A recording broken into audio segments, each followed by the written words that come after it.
Angéline a eu un cancer du sein voici 3 ans. Pendant les traitements, elle a trouvé une force en continuant à travailler et à pratiquer du sport. Puis elle a dirigé cette force vers un projet personnel au service des malades. J'avais un boulot qui me passionnait et j'ai décidé de ne pas arrêter de travailler. Ça, c'était vraiment une décision qui est vraiment très personnelle. Mais moi, je savais que c'est quelque chose qui me ressourçait, qui justement me disait que je n'étais pas malade quelque part. Et puis, ce qui m'a vraiment aidée, c'est le sport quand même. Bien sûr, je faisais plus 25 km, je suis passée à 3 km et puis ensuite, je suis passée à marcher. Mais dès que je pouvais faire même 5 minutes, je faisais 5 minutes. Les moments où je ne pouvais pas bouger, je bossais. J'appelais mon équipe, etc. Parce que quelque part, j'étais encore en activité, quoi.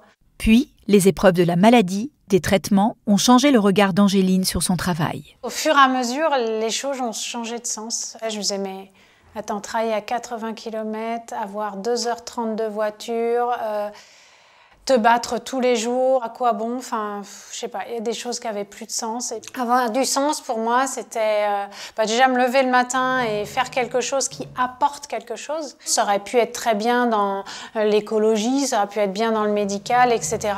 Mais compte tenu de mes compétences, j'ai préféré monter une entreprise. La première chimio, quand ils m'ont demandé de me déshabiller parce que ce que j'avais sur moi ne convenait pas à brancher la perfusion dans la chambre implantable qu'au niveau du thorax, je me suis effondrée. À me retrouver en caraco, à moitié dénudée, ça m'a pas convenu du tout. Et puis, j'ai commencé à faire un premier dessin. Un dessin d'un vêtement qui pourrait être plus pratique. J'ai regardé aussi d'autres personnes qui étaient en face de moi, qui eux avaient des cathéters à d'autres endroits. Donc j'ai vu qu'il y avait aussi rien qui existait pour le PICC line dans le bras.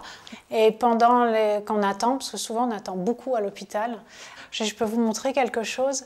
Et puis là j'enlevais mon proto, je leur montrais.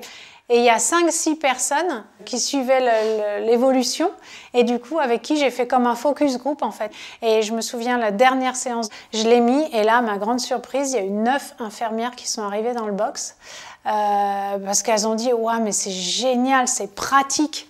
C'est un vêtement qui a des ouvertures en fait, très discrètes, puisque là je pense que vous ne l'avez pas vu, qui s'ouvre totalement sur le côté, à droite comme à gauche. On branche la perf. Et dès qu'elle est branchée, on referme.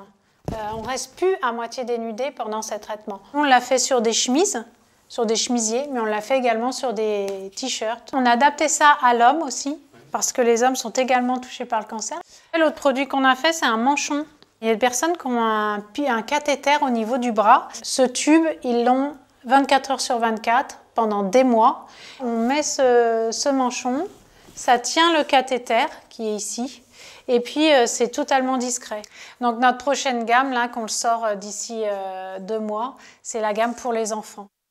Pour Angéline, les vêtements doivent pouvoir être portés dans la vie quotidienne sans rien laisser deviner.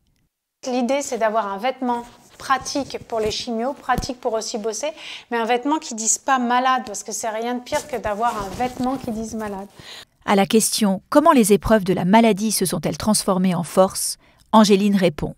La force que ça donne, la principale, c'est vraiment de se concentrer sur le moment présent. Vraiment, j'ai appris à apprécier le moment présent. Avant, j'étais soit dans le passé, soit dans le futur. Mais maintenant, je suis toujours là à vivre le moment, à vivre le moment, à vivre le moment. Je crois que c'est la plus belle leçon que j'ai apprise.